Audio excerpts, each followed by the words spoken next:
cruel even when they remember the humanity of their victims. So what goes on in the minds of the truly cruel? The psychology of cruelty, next time on Philosophy Talk. You're so cruel. Listen to Philosophy Talk today at noon on KSJE 90.9 FM, Farmington. KSJE is supported by San Juan Regional Medical Center, here to meet your urgent and emergent medical needs, whether they are COVID-19 related or not. Medical emergencies happen when you least expect them, whether it's a stroke, heart attack, illness, or injury. San Juan Regional Medical Center's caregivers are here to provide care to you and your loved ones. Find out more online at sanjuanregional.com.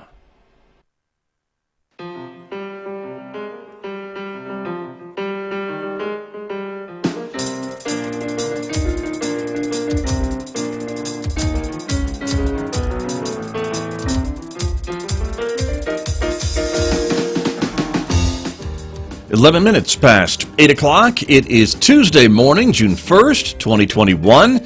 Good morning, everyone. I'm Scott Michlin. Thanks for tuning in to KSJE 90.9 FM, over the air, of course, here in San Juan County, New Mexico. 103.3 FM over the air in Durango, Colorado, and streaming everywhere on the planet from our website at ksje.com. Also making its way into your smart speaker as well. Welcome also to our viewers who are joining us live this morning as the video streams of the KSJE Facebook page, YouTube channel, and our Twitter account. We are glad that you are with us this morning, everybody, so thank you for tuning in. An update on our breaking news from last week. We hope that you had seen it or heard it, of course, but we are very pleased to announce that KSJE will be the radio home this summer for the Connie Mack World Series.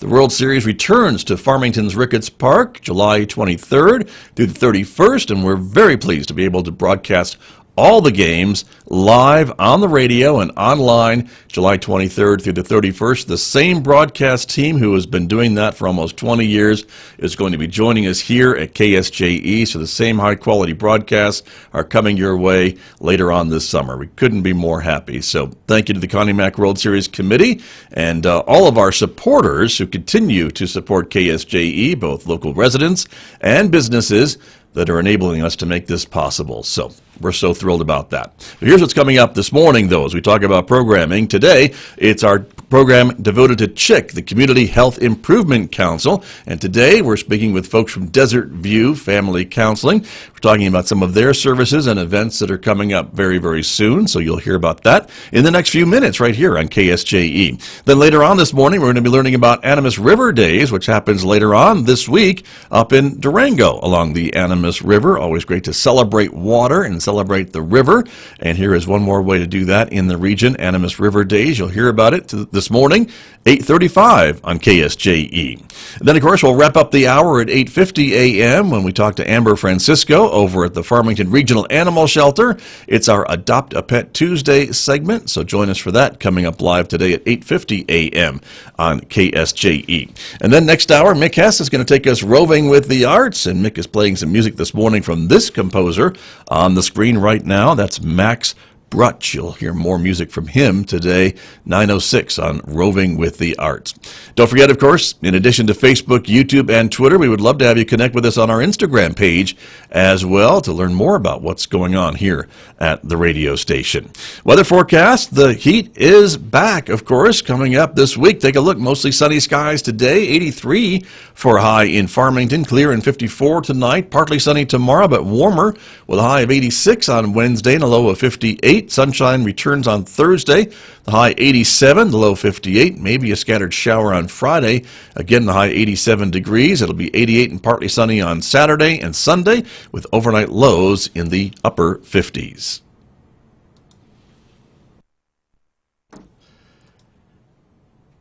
Joining me this morning as our monthly commitment to CHIC, the Community Health Improvement Council from Desert View Family Counseling. Executive Director Rick Cavedo is here with me at KSJE. Good morning. Good morning, Scott. Good to have you with us. And also Janice Avery is here too. Good morning to you. Good morning. Good to have both of you here this morning to talk with me about the work that Desert View does in our community as it relates to CHIC and also some of the other things that are going on. So welcome both of you, and I guess we'll get started. Rick, just to remind our viewers and listeners kind of about all the different services that Desert View offers. We were just going through some of the different locations that you now have and the program expansion that you have done recently. So just remind us, we call it family counseling, but I think you have a lot more umbrella programs than that details. We do. Yeah. So it's good to be here. It's hard to believe it's been, gosh, since pre-COVID, I guess. Right, So I know, but here you are. We have grown a lot. So we've always had the clinic out on East Main, and over on Butler we have in-home services for families that need extra help with parenting and working with their children. We've also got our Gallup location, and then we have a location on Barron where we work with supervised visitation for the courts. And then we have Janice's location, which is our new youth center, right? Which is also in Butler, right? So it's a lot, as I said, right? And we stay busy, and that kind of is a great segue to Janice to talk a little bit about this youth center, and that's relatively new. And so, talk to me a little bit about that, Janice. What do you do over there? Yeah, so our youth center actually opened in December, so we have not been able to really use it in the capacity that we've wanted to use it. But the youth center houses all of our youth center or our youth programs. So we've got Juvenile Accountability Court that works within the schools. A lot of people know it as Truancy Court. The name has recently changed. And then we've got our newest program, Juvenile Community Corrections.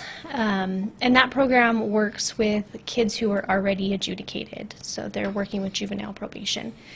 And then the last program that building houses is the wraparound services. And wraparound is a holistic approach that is really based on youth voice and choice. So they bring a committee together to help the youth accomplish their goals. So we've got centers for computers where kids can come in and do their homework and apply for jobs and learn how to write resumes, and that's where we hold all of our youth groups. Hopefully. And that will be happening hopefully more as things are able to reopen. Is that your goal? Our goal is to have all of our youth in there together so that we can provide these services and have kids interact with one another and with us and have a safe space. Right.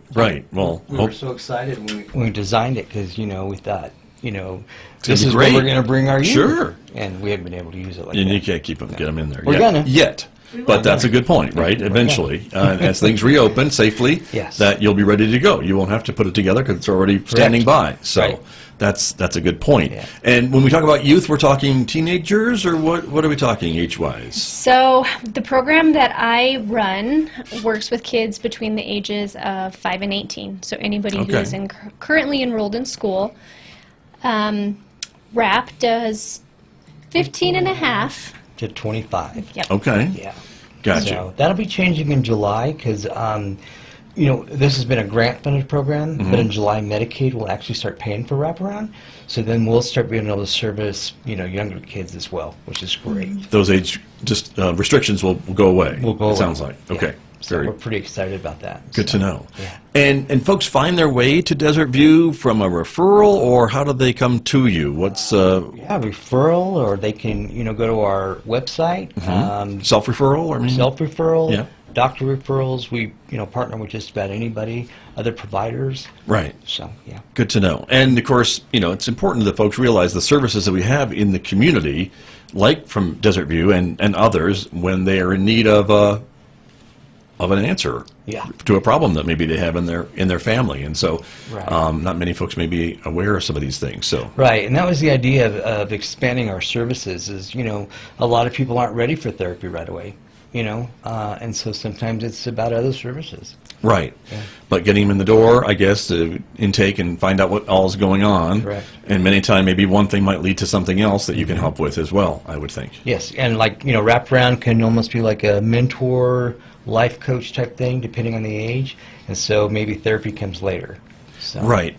And let me ask Janice a little bit about that, because that's a term we keep hearing, I think, more and more about wraparound, right? Whether it's medical care or behavioral health or what have you. And so it really is designed to kind of be that all-encompassing, whatever you need type of thing, one-stop shop. Yeah, I mean, really, the name kind of says it all. They bring everybody to the table that youth may be working with, whether it's other providers in the community, trusted teachers, adults, their family, coaches, yeah, everybody, to bring them all to the table so that we're not, one, duplicating services, but that we're providing appropriate help for that teen. We're really focusing on what they need rather than just saying, this is what you should do, go do it.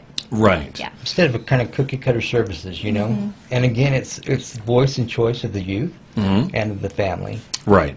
And again, every family entity is different, I suppose, too. Absolutely. So it's really hard to have cookie cutter or anything, I would think, when you're talking about this type of work that you all do. Yes. And let me ask you a bit about, we talked about COVID, and of course, you know, during COVID we weren't able to get out and about and meet and gather and use all these great meeting rooms and facilities that you now have in the community. Are we seeing more trouble, I guess, or problems with youth from COVID, and maybe more need for the services that you provide because of what we've all been through these last 13 months or more? Yeah, I'll speak to the clinic and she can speak to the youth, but our services have increased and been steady. And so when we would have people no-show or cancel before, our no-show and cancellation rate is almost zero. So we're doing telemed, Zoom, and people show up. They keep their appointments. Wow. So, yeah.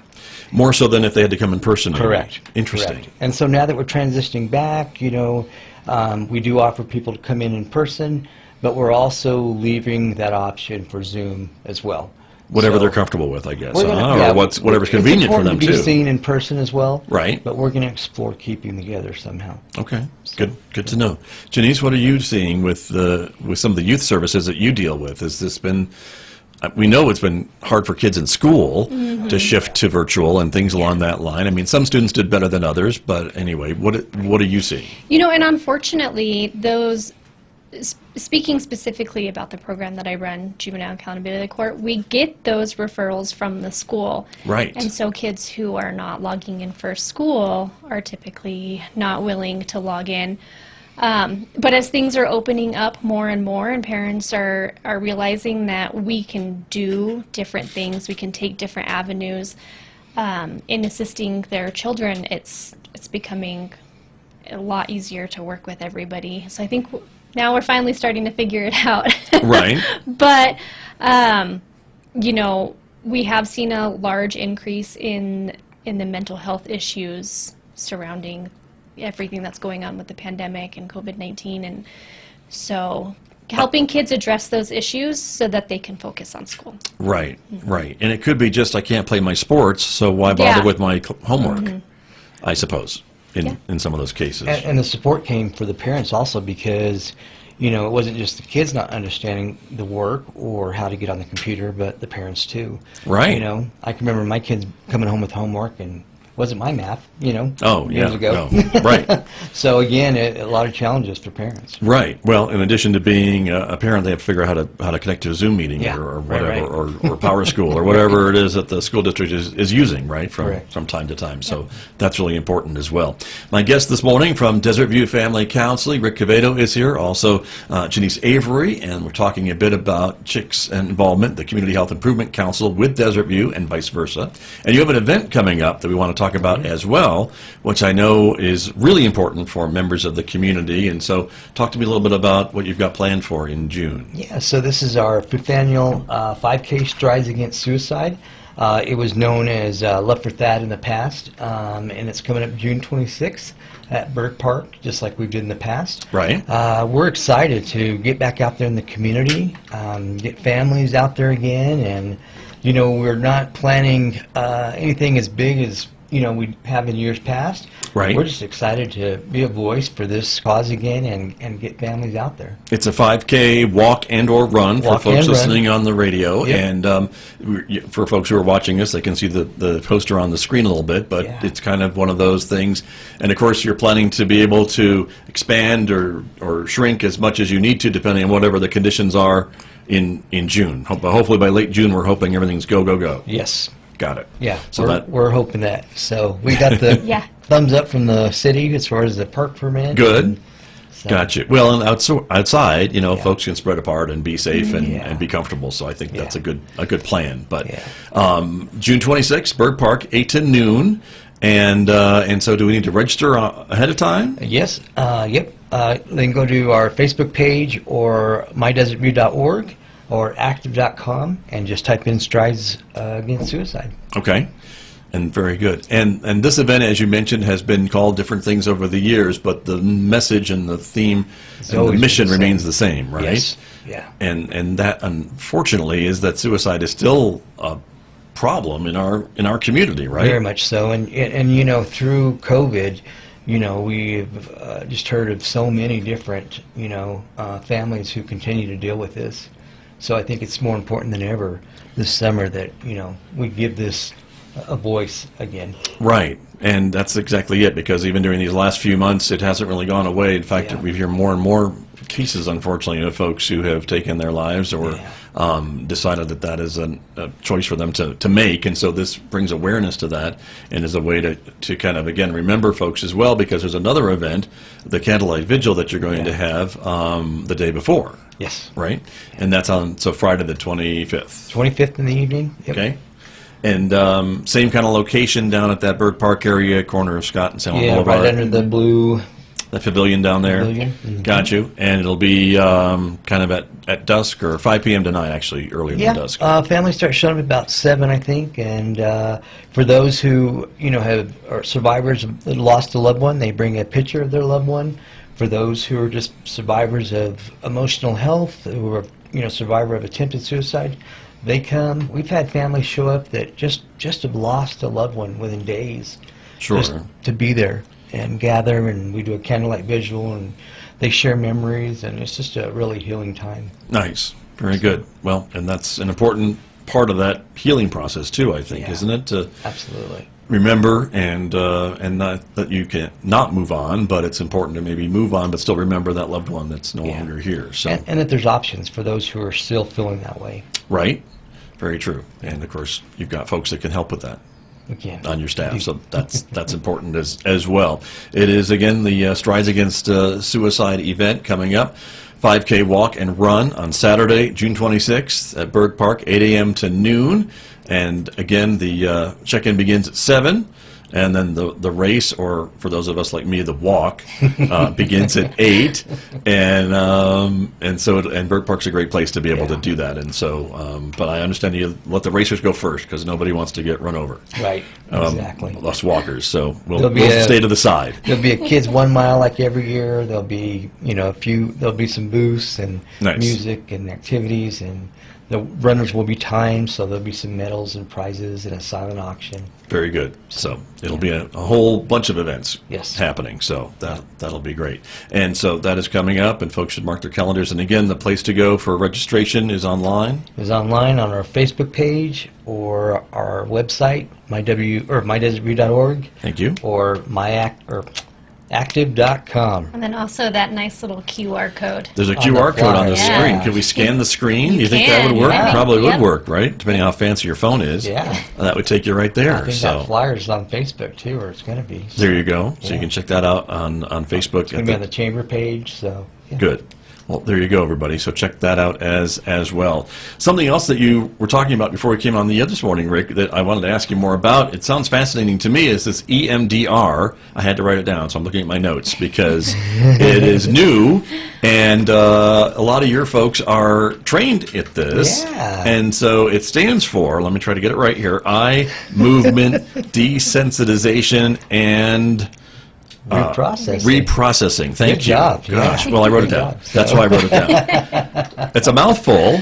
It really is. What does that mean? So basically, it's a modality used for therapy. And Okay. it's used for trauma, and it's very effective with patients who have been through trauma. And there's not a whole lot of clinicians who do it in town. And through a grant, we were able to get all of our providers trained. So we will now be able to provide EMDR therapy to the community. And so we'll have 6 providers who actually do that, including our gal who does our med management for us. Wow. So we're pretty excited about that. And without this, there's other treatments, of course, available, but this is some of the Absolutely. newer, I guess, most cutting-edge type of state-of-the-art, Correct. best practices Correct. type of treatment. Is that what we're talking about? Yeah, and a light machine is used, and hand buzzards, and there's just a bunch of different things that are used other than Right. just sitting there and talking. So Right. it's pretty good stuff. But data-based, I'm sure, and then you can look at that. Your folks can look at that data and just see how someone is responding to some of the stimuli and things like that. And they say as an that- untrained radio guy, I don't know if I'm even on the right track here, but please correct me if I'm wrong. Come on over. We'll try it out on you. Okay, So- well, there you go. Yeah. But I imagine, so for trauma, are we talking like brain trauma or other types of trauma? Any kind of trauma. Really? Okay. Any kind of trauma. I see. mean, trauma is different for all of us. Right. But this can help in all these different Different. settings. Yeah. Got you. Different settings. And helpful for lots of different things that someone may be suffering from? Anything from, something kind of minor that might be traumatic to you to Okay. all the way to, a traumatic event that involved violence or a car accident or, death of a loved one. Sure. All the way down to just, something that you're struggling with. I did it for weight loss many years ago. So there's just a number of different things that you can do it for. Weight loss isn't traumatic, but it can be. Well, and it could be Struggling with life-changing your- and health when you have health problems, issues, perhaps, you right? bet. Diabetes and all that stuff, you That's bet. right. So, but the great thing is the effects are almost immediate. Wow. Yeah. So You can't say that about too many no, things. you cannot. Yeah. Interesting. Yeah. So, it's usually just a few sessions. Everybody's different. right. Yeah. And so this is now available at Desert View. Yeah. And again, folks can be referred or call you or just see Self-referred. Yeah. what they can do about something If like referred that. by a provider. Gotcha. You just got to call. So. Very good. Very exciting. And it seems like It it's is. kind of gee whiz kind of stuff to me. Right. That is interesting. Very good. Janice, let me come back to you and ask you a bit about, again, some of the work that you are planning to do, hopefully this summer as things reopen, and you can maybe start welcoming youth back into the youth center and some of the programs and things. Do you necessarily go during the school year, or are there things during the summer that maybe you can offer the youth as well? Yep. So we do all three of the youth programs that are housed in the youth building go all summer, including Juvenile Accountability Court. What we aim to do a lot during the summer is get the youth involved in the community. So we do lots of community service projects, getting them out and about. I know for my program specifically, we help kids minimize that regression that they lose over the summer, reading, math, those skills, so that when they enter the next grade come August, they haven't regressed as much. Right. So, and working on those life skills, organization, anger management, coping skills, we really want to take advantage of this time while they're off of school to prepare them better for school. Right. So, And I would think from listening to you describe kind of the work that you do, some of that's a little bit more challenging in a non-face-to-face setting than it would be if you're able to kind of get some more feedback right across the table from you or across Right. the room, right? yeah, it's been challenging, but I feel like really all of our surveillance officers and the clients that we have been really flexible.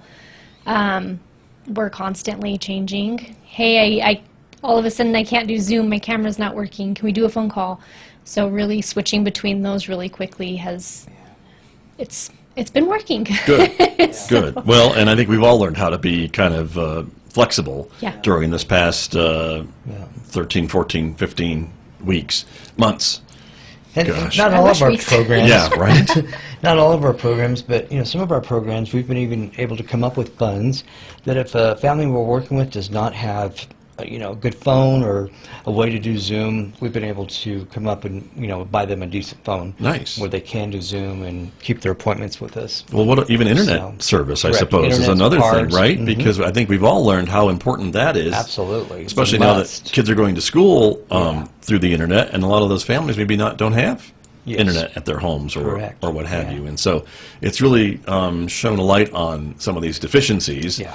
Even though we think we're doing pretty good, but it just takes a pandemic to show us a little bit about where different. we still have some work to do. But Yeah. but I think it's great that you're able to maybe put together, because I know you know, it's always hard for a nonprofit to have Right. funds for things that you need. Right. Especially Plus speaking from somebody our else. experience with Yeah. United Way, we know that too. Yes. So to hear you be able to say that you were kind of able to put some pennies together and dollars together from other sources to do some of these things for your clients is great. Yeah. Great news. Yeah. So, yeah. we've Good been to hear. fortunate to do that. Thinking So, outside the box. Yeah. We have to so, do that these days. We do. So wonderful.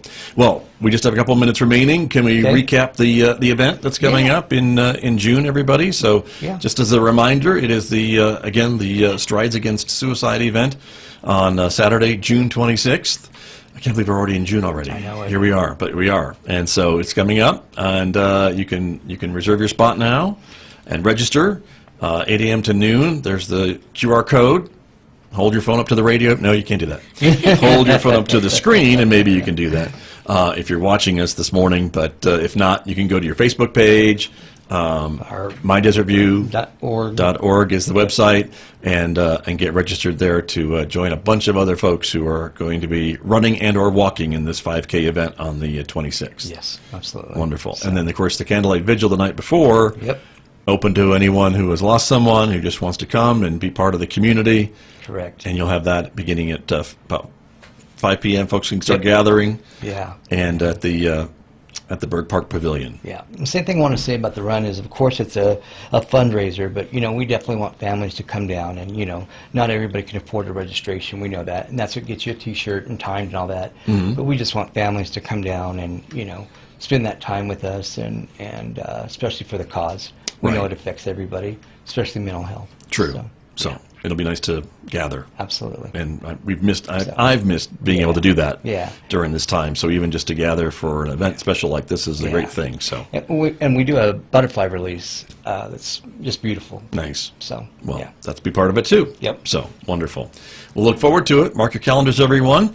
And I appreciate you both coming in this Thanks morning to for talk having with us. me about this, because it's been too long, and you're still doing important work in the community, even if it's not face to face. So Thanks for having us. thank you Scott. both very much for coming in. You bet. My guest this morning, Desert View Family Counseling, here with me on